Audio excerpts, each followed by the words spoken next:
I feel very thankful to have been a part of the Love in Action Sisters Interview Project. For me, especially as a woman, it was very encouraging and inspiring to have conversations with these sisters. I feel that sometimes within the church, the voice of women is not always so loud. So for me to really talk with these women, to hear about their ministry and to really feel that sense of love and of call from them, especially in how they care for those in need, both in San Francisco and in the greater world, was really special and beautiful to me.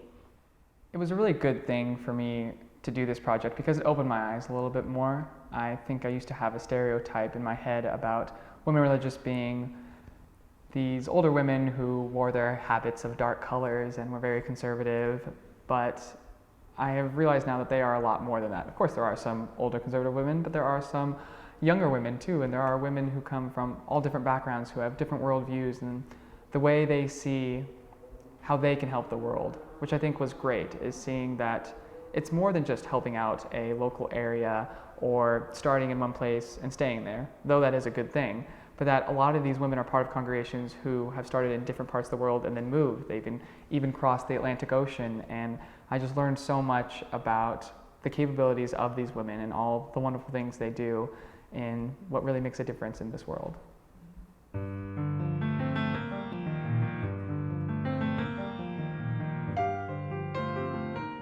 I'm Addie Kroll, a Franciscan, and I am doing secretarial, counseling, spiritual direction, cooking soup, making cookies, walking with persons who need support, and I don't know, a bunch of other things. And I'm Carmen Barsodi, and I live and work here at Faithful Fools. I co-founded Faithful Fools with Kay Jorgensen, a Unitarian Universalist minister. And so really helping to guide and work here with people, as well as serving as the discernment companion or vocation minister with our community in Minnesota.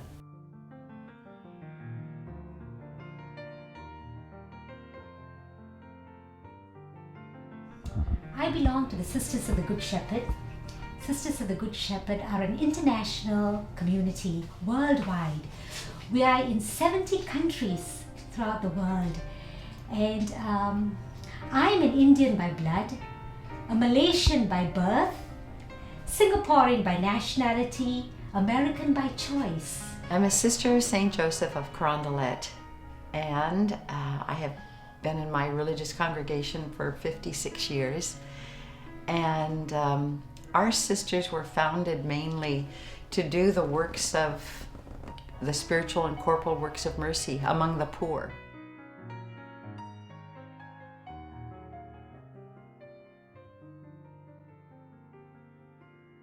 I'm a Sister of Mercy, and we're one of the larger orders in the world, located in most of the English-speaking countries around the globe.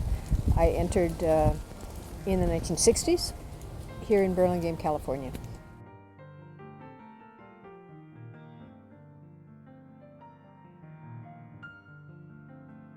I'm Judy Carl, and I'm a Sister of Mercy, and I've been with the Sisters of Mercy over 50 years.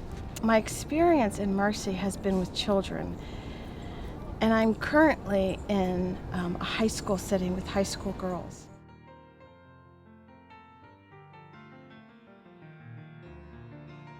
Our congregation is the Sisters of the Presentation, and it was founded in Ireland in 1776.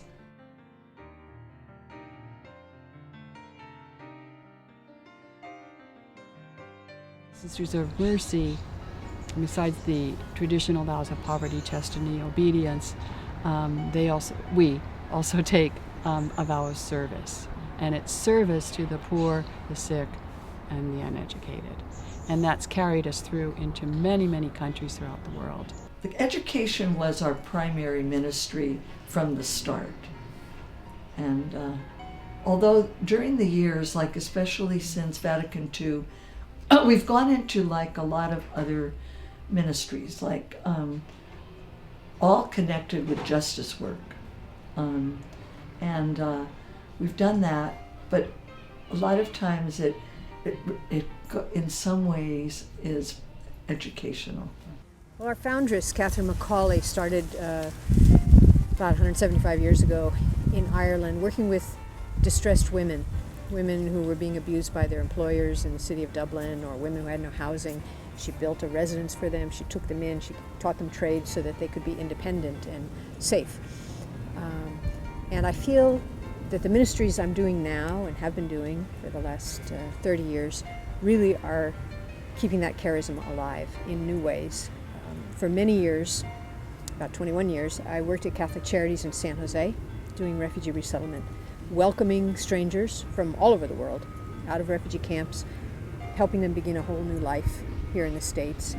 And that was very gospel ministry, very challenging, very difficult, and very wonderful. We went into the areas of education, healthcare, social work, spiritual work right here at Mercy Center. We have a great spirituality center. And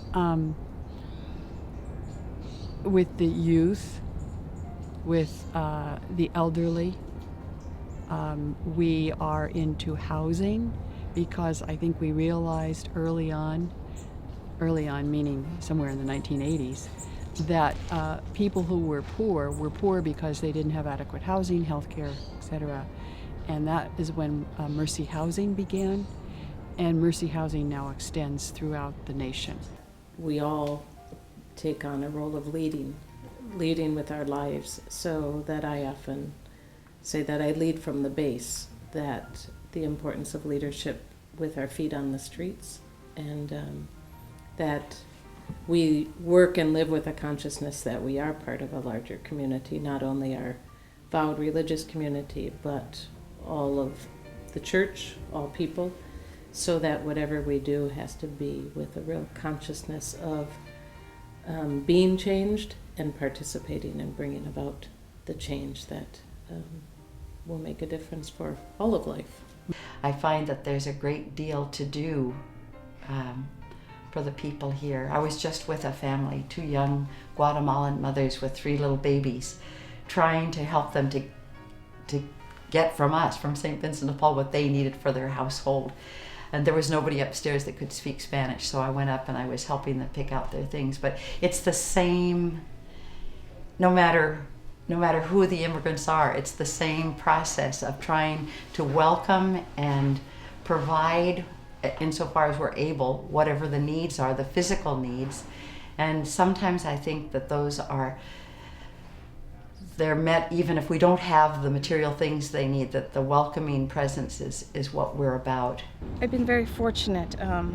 My parents worked in international development, so I traveled more than half my life in third world countries. And in all the countries, my mother was very close with the Sisters of Mercy and would connect with them. So each new country, the first place we'd go was the Sisters of Mercy there. So it's interesting to reflect back on my childhood. They're like this thread that has continued in my life, and without me even being a part of it, it was my mother, really. And I saw them out doing work where nobody else wanted to do work, doing things where nobody wanted to do them, solving problems without any resources and doing what they can. So there's a sense of, well, we don't have all the medicines, we can't afford it. And people sometimes give up, but the sisters, I've seen them out doing what they can.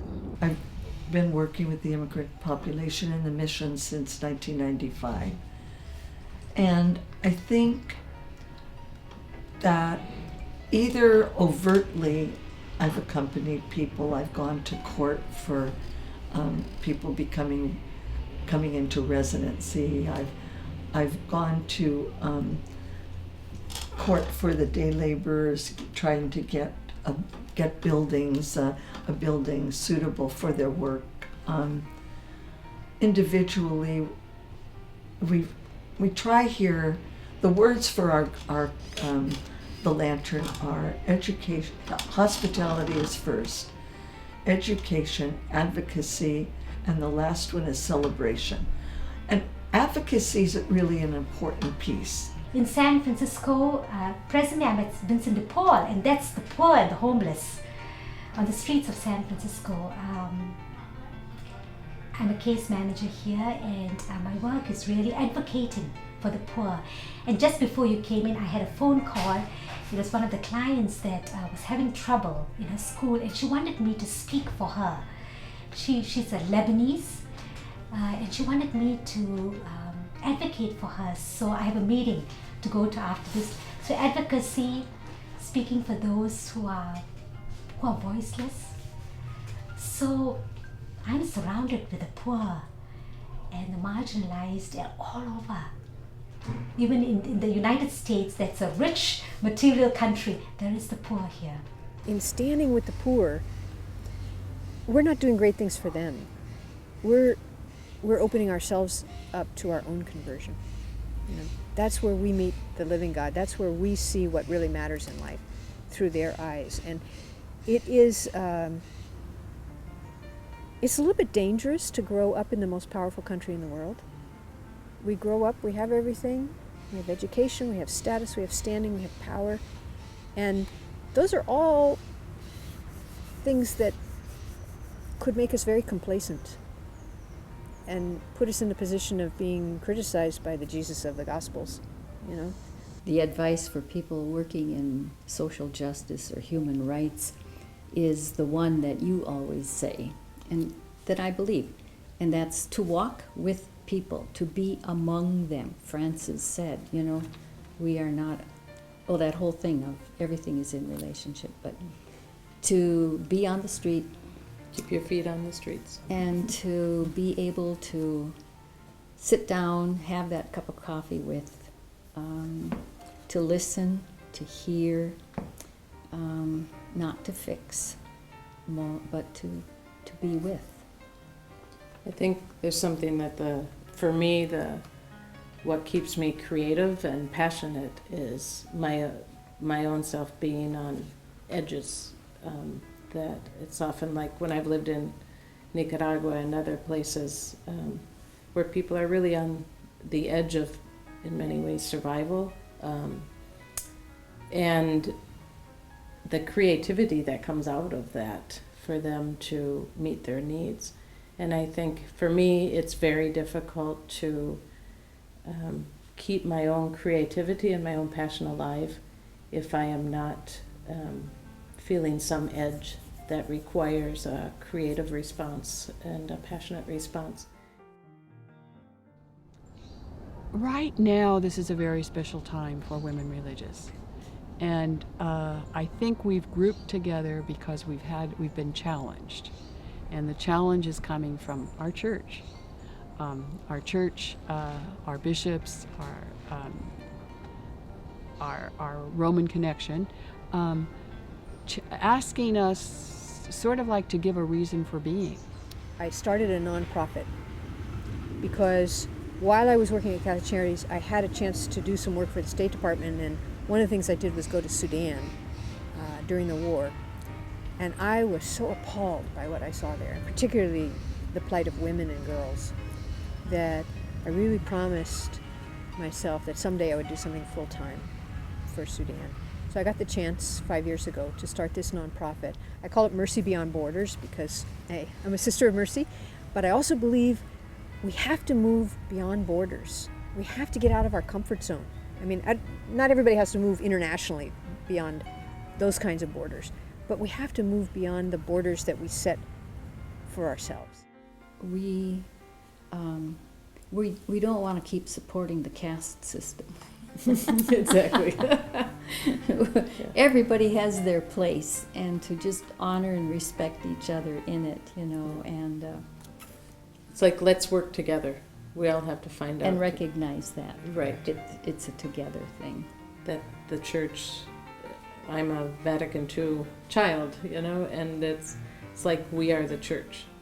And the church is all the people of God. So And the animals. Yeah, so I personally go beyond even just a Catholic faith to say we've got to even stop separating ourselves by our religions just as much as our race or sexuality or all of those places we All separate those ourselves. separations. And that's really foundational here at Faithful Fools is we are all one.